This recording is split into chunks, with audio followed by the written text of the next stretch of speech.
Hello everyone, it's Andy from the Pixel Pub, and I'm here to talk about Cathy's Switch backlog. Okay, Cathy was so excited when I made my Switch game backlog. She had to have one of her own. So she sent me a list of like 50 games. I said that can't happen. Then she sent me a list of like 20 games. I said that can't happen either. So I'm not sure the exact number here, but it might be a little over 10-ish. This is what she narrowed it down to out of the 100 or whatever that she was thinking of to begin with. So let's talk about her Switch backlog, and for anybody who want to be helpful in the comments, want to recommend her which game to play next, go ahead and do it, because I'm sure she'll listen. Okay, first game is a game that I've already played. I played it last year. That's my number 3 game of the year. It's Unicorn Overlord. For people who don't know what Unicorn Overlord is, it is a real-time strategy game. Something that's not really up my alley, but this was a damn good time. Made by Vanillaware, who do excellent art, excellent music, stuff like that. Cathy has played a Vanillaware game previously. I don't know if she remembers what it is. 13 Sentinels Aegis Rim. She loved it, so yes, and this is a strategy game through and through, and it was a damn good time. But should it be Cathy's next game she plays on the Switch? I think so, but I think I got other opinions later on as well. But Unicorn Overlord, who knows? Okay, next up it's a collection of games. It is the Grandia HD Collection. The first Grandia I played through back in the PS1 days. I still have my PS1 copy. I never did beat it. I got to a boss that just whooped my butt, hardcore. But I did enjoy it quite a bit. Grandia 2 is on here as well. I didn't play through it, but I rented it on the Dreamcast back in the day. We own it now on the Dreamcast, but on here as well. Grandia 3 is not up here, which is disappointing because Grandia 3 is really good. It's on the PS2. It's awesome. If you ever get a chance to play Grandia 3, check it out. She asked why did I think it's on her list. I think it's because it's a collection of RPGs. Yes. It's that simple, folks. But it is an RPG series that I know she's never played before. She asked, do I think she'll like it? Yes. The Grandia series, especially the first two, have a very unique for the time battle system, and it was very interesting to me. Basically have a ring that all your teammates and your enemies are on, and it's basically like active time battle, except for everyone's on this ring, and once you get to a certain point in the ring that says command or whatever, you get to input your command, and then there's a smaller portion of the ring that's like red, that's when you go from command to actually performing the what you picked. And for your melee attacks for each of your characters, you have a combo and you have a critical. And if you think that you can catch an enemy in that little red bar in between when they pick their command and when they can actually attack, hit them with the critical and it will knock them back to the beginning of the ring and they won't get their turn. But the same thing can happen to you. And I thought that was really cool at the time. I'm pretty sure it's the same in Grandia 2. I love the graphics in Grandia 1. Like, it's got the 3D worlds of PS1 graphics, and I think it looks great. And it's got sprite graphics, and you can like rotate the camera and stuff like that. It's got great music. We need this soundtrack of the first Grandia on vinyl. It reminds me of like a 70s anime. It's just, what a cool thing. But should it be next on Cathy's list? I think Grandia 1 is definitely worth a playthrough.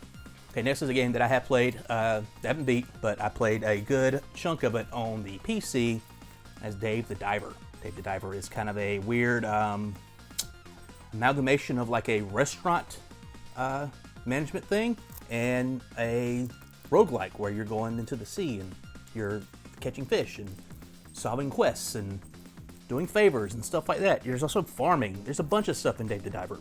It's a little bit of everything for everyone. It is a fun time. I don't know, why is Dave the Diver on the list? She says she likes restaurant games and, quote, rogue type stuff. She also asked what she think. Will she like it? Do I think she'll like it? Yes. I don't think you can go wrong with some of these games. Some of these games I've never really heard of. You picked them out and I was like, okay. But yeah, Dave the Diver, I think it's a damn good time. I just haven't beat it yet. I played a lot of it on the Steam Deck. It's a great Steam Deck game, which we have on the Switch. It'd be a great Switch game too. Okay, next up is the only crossover of our list, of the backlog list, that we would like y'all to recommend which one we play next. Is Octopath Traveler 2. Why is this on the list? Basically the same reasons I have. She said she's heard a lot of good things about it. She tried to play Octopath Traveler 1 and did not like it. I think I've heard a lot of general consensus that if you did not like Octopath Traveler 1, you'll like Octopath Traveler 2. I think it's just a game that grew and got better, which is cool. I still haven't decided if it's going to be the game I play next, or it'll be the game that Cathy plays next. Y'all have to let her know. Okay, we're not even halfway through yet. Next up, Neo, The World Ends With You. This is the remake of the DS cool kid RPG where they hang out in Shibuya and put pins on their clothes for, more attack power. I don't know. Why is this on this list? She played the first 10 minutes and really enjoyed it. I don't know. I remember this game coming out on the DS back in the day, and I was like, I don't know about that. The art's too much. That's too much. But people loved it. Like, I remember people raving about it back in the day. And this is like a full-scale remake. I knew something was coming for this remake, but I didn't know it was like a full-scale 3D remake. Like, I thought it was just an upscale DS game. That's what I thought it was gonna be. But I don't know. Neo, The World Ends With You. Well, all you hipsters out there, say it's for Cathy next. Okay, speaking of the hipsters, we got Pokemon Legends Arceus, sorry, for the Pokemon fans out there. Okay, Cathy, why is this on this list? It says she saw it on Isha. Okay, I was... Isha Gaming, it's a YouTube channel. She watches a bunch of these ladies talk about cozy games. She likes this person, YouTuber, makes good decisions, it sounds like. So she really liked Pokemon Arceus, so she wants to play it. This is the Pokemon game that's different. It's the one where you're in kind of feudal Japan and you're running around, and it's not really like turn-based battles, is my understanding. You can actually throw the Pokeballs and stuff like that. It is getting a sequel, my understanding. They are making a sequel. So it must have done really well, and it must have been pretty good. Is it good enough for Cathy's next game? What are you even playing on the Switch right now? Balatro, that's it? Okay, next up is a game I played back on the Wii. It was a fun RPG, but I didn't beat it because it's stupid hella long. It is Xenoblade Chronicles, the Definitive Edition. I picked this up on clearance at Walmart not that long ago. It is a remake of Xenoblade Chronicles on the Switch. Why is this on this list? She hates Xenoblade Chronicles. Why is it on the list? She said, everyone says it's so good. Everyone. And yeah, I'm one of them. I love the world of Xenoblade, like running around in the fields and stuff like that, and the great music. It looked amazing on the Switch. I bet it looked amazing on the Wii. I bet it'll look even more amazing on the Switch. My buddy Chris has played like 150 hours of it here recently. He really enjoyed it. We have 2 and 3 ready to go on the Switch in case she gets really into it. I think this would be a fun one for her to start out with because it's got a weird combat system. Like, it's kind of like an MMO-ish. Like, you got like cooldown meters on all your attacks and stuff like that. And you're like picking them in real time and stuff like that. It's interesting. Interesting game, Xenoblade Chronicles. Okay, next up is the game I've never touched. She picked it up in Canada. Last time we were there, it is Atelier Lulua, the Scion of Arland. Why is it on this list? Okay, she's already started it, played a little bit, and just kind of got overwhelmed and moved on to something else. But she really wants to get back to it. She's already played Atelier Ryza. That's the only other one she's played. So is this one as good as that? Should she pursue Atelier Lulua? For all you Atelier fans out there, just let us know. Let's go. Okay, next up is a game that I played a few years ago, but kind of fell off of it. I don't think I ended up being the biggest fan of it. It's Eastward. I actually saw a YouTube video, just a thumbnail I saw it. They said it was a Studio Ghibli video game, which I guess I could see it. It has its own unique art style. It's kind of colorful and unique environments and stuff like that. It's basically kind of like a Zelda-like. You play as like a big man, kind of looking like Joel from Last of Us, and he hits people with a frying pan.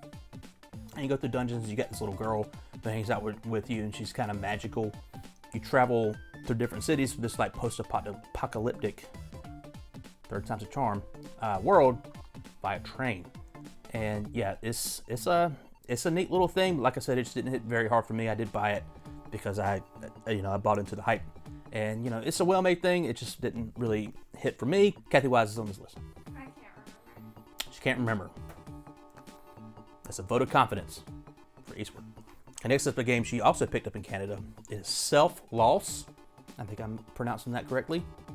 It seems to be you're an old man on a ship, and Also, kind of Zelda-like combat and stuff like that. All I know is from the trailers. Why is this on this list? And she says that she likes playing games that she's never really heard of, and not a lot of people are talking about it. Maybe she can get on the self-loss train and make this big upswell of self-loss love, and drive up the price. Then we could sell it for like $1,000. That'd be great. I'm just kidding. We don't sell it in our games. Not really. Next up is also a game she picked up in Canada. Is Process of Elimination. If I had to guess what type of game this is, it seems like a Danganronpa, or one of those types of games where bad stuff's happening to a small group of people, and it's anime, and you have to make decisions, and people die and stuff like that. A hapless student named Wato Hojo finds himself among a group of talented detectives and must work to stop a prolific serial killer who hides among them. See, Cathy Wise is on this list. Quote, "It just seems interesting. I mean, I don't know." End quote. This is put up by NAS, who puts out the Trails games over here, and I really like the Trails games. But yeah, this is, I don't know, looking at the back of it, looks like it might be like a turn-based strategy game too. I see some tiles. What? Oh, it's in French. I was like, what? Why is that word here? Anyway, yeah, Process of Elimination. Any fans out there, let us know. Our next up is a game that wasn't on her list. It wasn't at all. I put it up there because she needs to play it, and it's been a long time.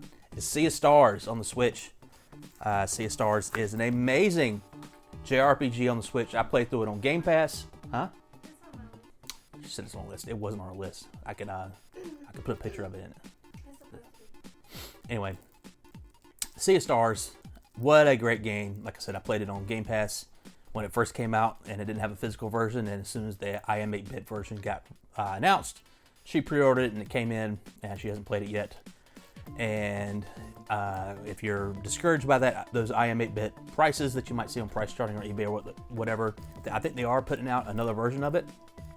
Also, you can find it in stores for like $35. It's got a different cover art, but who cares? Get the cheap one, play the damn game. It's so much fun. Sea of Stars. Cathy, why wasn't it on your list? Quote, "It was supposed to be." Anyway, Sea of Stars, such a good time. If you love JRPGs, please play it. Just an amazing battle system, fun art, fun music, the whole 9 yards. It's a great, great game. Sea of Stars. Oh, by the way, this has my vote. This is what she should play next. If I was the random YouTuber, just looking and finding this video, I'd be like, play Sea of Stars. You crazy person, play it. You should have played it a long time ago. She said over Unicorn Overlord. I said yes, even though I think Sea of Stars was my number 3 game of the year in 2023, and Unicorn Overlord was my number 3 game of the year in 2024. So they're both number 3s. Anyway, that's been Cathy's Backlog on the Switch. Please help us out, help her out. Let us know your recommendations. What should she play next?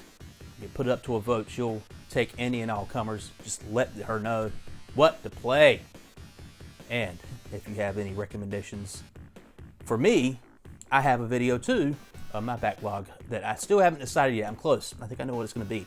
I think I'm like 2 dungeons away from beating Zelda, and I'm going to beat it, and then it's going to be a free-for-all. Let's go. But yes, I've been Andy from the Pixel Puff. Please like and subscribe. All of that fun stuff. Peace out.